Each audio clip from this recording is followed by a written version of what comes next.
తాకట్టులో ఉన్న మీ బంగారాన్ని విడిపించి ఆ రోజు ఆన్లైన్ రేటుకి మేము కొంటాం. Bhavani gold company. నమస్కారం, వెల్కమ్ టు సుమన్ టీవీ. నేను గీతాంజలి.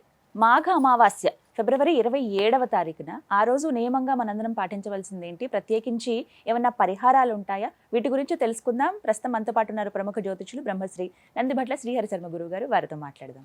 గురుగారు నమస్కారం అండి. వాగర్థావివ సంపృక్తౌ వాగర్థ ప్రతిపత్తయే జగతః పితరౌ వందే పార్వతీ పరమేశ్వరౌ. సదాశివ సమారంభాం శంకరాచార్య మధ్యమాం అస్మదాచార్య పర్యంతం వందే గురు పరంపరాం. ఆదిత్యాయ చ సోమాయ మంగళాయ బుధాయ చ గురు శుక్ర శనిభ్యశ్చ రాహవే కేతవే నమః.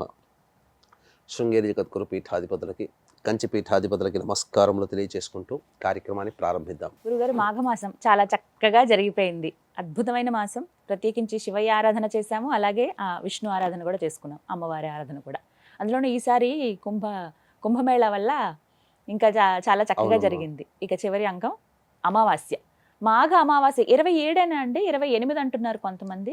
27వ తారీఖు రోజునే మాఘ అమావాస్యం అంటే, ఎందుకంటే 27 తర్వాత 28వ తారీఖు రోజున తెల్లవారుజామున 6 గంటల 15 నిమిషాల వరకు మాత్రమే అమావాస్య ఉంది. కాబట్టి లెక్కలేదు. అమావాస్య అనేది మనకు అపరాహ్న సమయంలోనే మనకు ప్రధానంగా ఉండాలి. కాబట్టి 27వ తారీఖు రోజున పూర్తిగా అమావాస్య సూర్యోదయం ప్రభృతి సూర్యాస్తమయం వరకు ఉన్నటువంటి కారణం చేత 27వ తారీఖు రోజునే మనం అమావాస్యగా జరుపుకోవాలి, మాఘ అమావాస్య.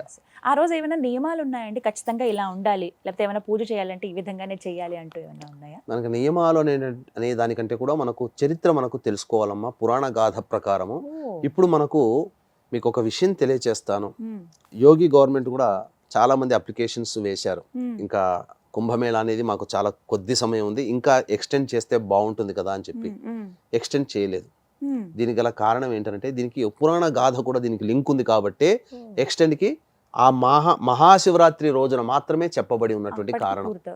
ఎందుకు అనంటే, పురాణంలో మనకు చెప్పబడినటువంటిది, ఒకనాడు దూర్వాస ఇంద్రుని యొక్క చేష్టల వల్ల, దేవతల యొక్క చేష్టల వల్ల దూర్వాస మహామునికి కోపం వచ్చి మీరు కృషించి పోండి అని చెప్పి శాపం ఇస్తాడు. ఆ దారభ్యత వాళ్ళందరూ కూడా బలహీనులైపోయినటువంటి కారణం చేత రాక్షసులు వాళ్ళ మీద యుద్ధం చేసి గెలుస్తారు. అప్పుడు ఇంద్రాది దేవతలందరూ కూడా విష్ణుమూర్తి, బ్రహ్మ, మహేశ్వరుల దగ్గరికి వెళ్ళి తమ గోడు వెళ్ళిపుచ్చుకోగా, అప్పుడు ఆ దేవతలందరూ సమాలోచన చేసి అప్పుడు విష్ణు యొక్క ఆజ్ఞ మేర మందర పర్వతాన్ని ఆధారంగా వాసుకుని తాడుగా, తాబేలు కూర్మాన్ని ఆధారంగా చేసుకుని సముద్ర మథనం చేస్తే అమృతం ఉద్భవిస్తుంది. అది పానము చేసినటువంటి వాళ్ళకి ఇక మళ్ళీ ఇంకా ఏ శాప ప్రభావాల వల్ల కానీ, లేకుంటే ఎటువంటి శస్త్రాస్త్రముల వల్ల కానీ అసలు మరణమే లేకుండా వాళ్ళు మృత్యుంజయులు అవుతారు అని చెప్పడంతో రాక్షసులు యుద్ధం చేసి గెలుస్తారు. కాబట్టి వాళ్ళకి ఆశ చూపారు, ఇక మీరు జీవితాంతం ఇలా ఉండవచ్చు ఇలా దొరికిన తర్వాత అని చెప్పడం, మందర పర్వతం ద్వారా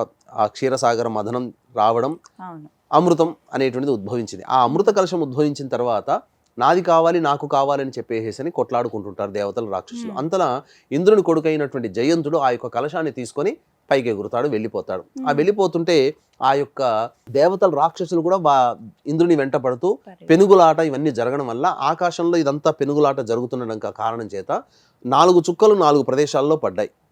ఉజ్జయిని, హరిద్వారు, నాసిక్కు, ప్రయాగ. అప్పటి నుంచి ఈ యొక్క అమృతం పడినటువంటి క్షేత్రాలు కాబట్టి మహాకుంభమేళ, కుంభమేళ, అర్ధకుంభమేళ ఇవన్నీ చేసుకుంటూ వచ్చారు. అయితే ఈ యొక్క అమృత కలశాన్ని బృహస్పతి, రవి, చంద్రుడు, శని ఈ 4 గ్రహాలు కూడాను రక్షించాయి. కాబట్టి ఈ యొక్క 4 ప్రధానమైనటువంటి గ్రహాల కదలికలను బట్టి, ఆ గ్రహాలు ఉన్నటువంటి రాశులను బట్టి కుంభమేళ, అర్ధకుంభమేళ, మహాకుంభమేళ, పూర్ణ కుంభమేళ ఇలాంటివి ప్రతి క్షేత్రంలో జరపడం అనేటువంటిది ఈ 4 గ్రహాల ప్రభావం, అనగా 4 గ్రహాలు సంచరిస్తున్నటువంటి సమయం ఆధారంగానే నిర్ణయిస్తారు. కాబట్టి ఈ మాఘ అమావాస్య ఇది ప్రతీక. ఆ రోజున ఇవన్నీ కూడా జరిగాయి కాబట్టి మాఘ అమావాస్యకి చాలా ప్రత్యేకత అనేటువంటిది ఏర్పడింది. అందుకనే మాఘ అమావాస్య అనగా ముందు రోజునే ఈ యొక్క కుంభమేళ ఆఖరిగా చెప్పబడి ఉంది. కాబట్టి ముఖ్యంగా ఈ అమావాస్య రోజున ప్రధానంగా ఆచరించాల్సినటువంటిది మద్యపానము, మాంసాహారము, ధూమపానము, దాంపత్యము పనికిరాదు. బ్రహ్మచర్య వ్రతాన్ని ఆచరించాలి. ఇక అన్నిటికంటే ముఖ్యంగా భూతదయతో, అనగా సాటి ప్రాణుల మీద ప్రేమ ఆప్యాయతను కలిగి ఉండి ఆ సాటి ప్రాణులకి ఏదైనా భుజించే పదార్థాలు ఆ మాఘ అమావాస్య రోజున ప్రత్యేకముగా ఇవ్వాలని మనకు శాస్త్రం చెప్పబడి ఉంది. ఇక ప్రతి అమావాస్య అంటే అందరికీ తెలిసిందే ఆ యొక్క పితృదేవత ఆరాధన అనేటువంటిది.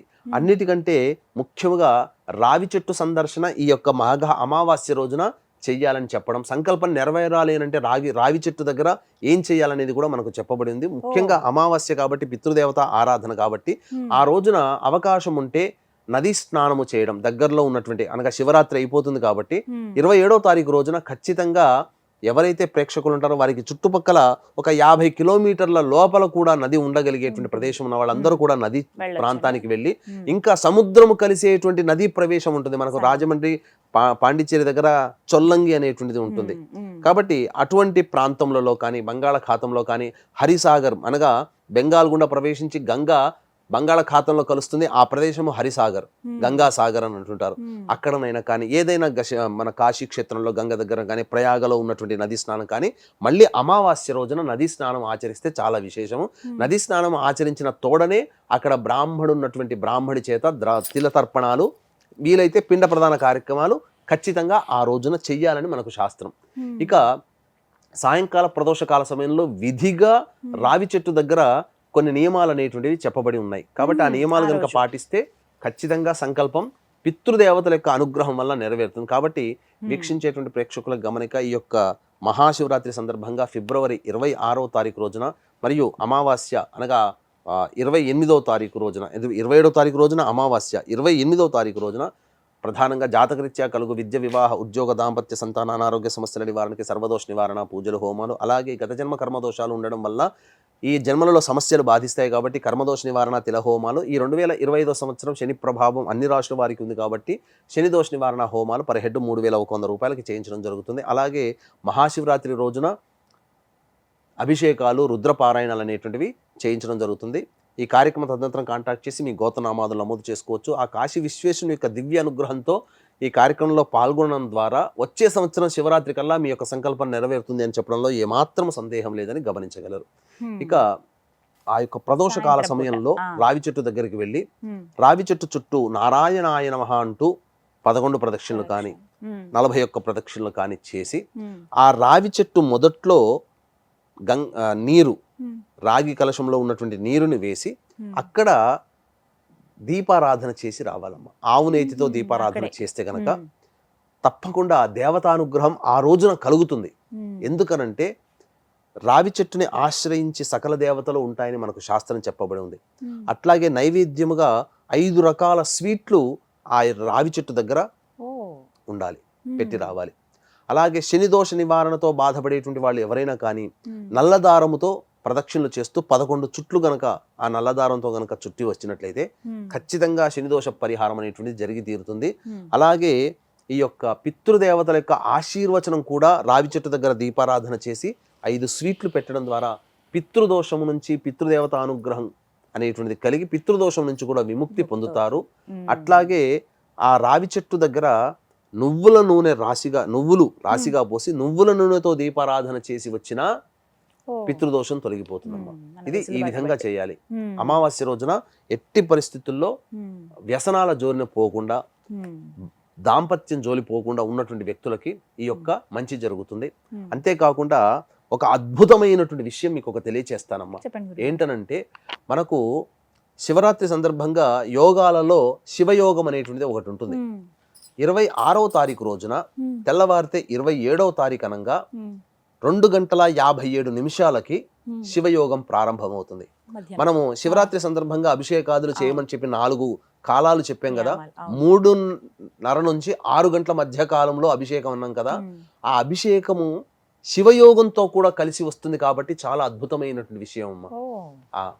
కాబట్టి శివయోగం కలిసి వచ్చి మహాశివరాత్రి కలిసి ఉన్నటువంటి సమయం 2:57 నుంచి ప్రారంభమవుతుంది 27వ తారీఖు రోజున. కాబట్టి ఆ సమయంలో ఈశ్వరానుగ్రహం కోసం పాటుపడే వాళ్ళు అభిషేకం చేసి 27వ తారీఖు రోజున నది స్నానం చెప్పిన విధంగా ఆ అమావాస్య రోజున ఎవరైతే ఆచరిస్తారో వాళ్ళకి సంపూర్ణమైనటువంటి శివానుగ్రహం కలుగుతుంది. అన్ని కలిసి రావడం అనేటువంటిది చాలా అరుదుగా చెప్పవచ్చమ్మా. ఈ విధంగా ఆ రోజు మాఘ అమావాస్యకి చేయాలండి. దీపారాధన మరీ ముఖ్యం. చాలా చక్కగా వివరించారు గురుగారు. ధన్యవాదాలండి. సర్వం శ్రీ ఉమామహేశ్వర పరబ్రహ్మార్పణమస్తు.